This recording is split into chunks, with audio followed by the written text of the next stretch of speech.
اور معاشرے کے اندر جو باپردگی جو ولیوں کی سرزمین ہے، اس ولیوں کی سرزمین میں کس طرح ایک انسان کو زندگی گزارنی چاہیے تھی، کس ادب و احترام سے رہنا چاہیے تھا، وہ ہم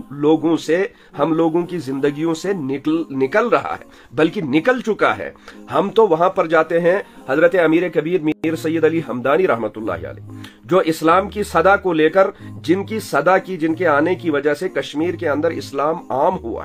کیا ہمیں ذرہ برابر بھی یہ شرم نہیں آتی کہ کل کو جا کے جو اسلام اس کشمیر میں لے کر آئے، ایک پاک ماحول لے کر آئے، کل ہم نے جب اپنی کرتوت کی وجہ سے اس ماحول کو آلودہ کر لیا، کل کو جا کے جب وہ ہم سے قیامت کے دن سوال کریں گے تو ہمارے پاس اس کے بدلے میں کیا جواب ہوگا؟ اسی کشمیر میں حضرت سید عبد الرحمن بلبل شاہ صاحب رحمت اللہ علیہ کی زیارت، اسی کشمیر کے اندر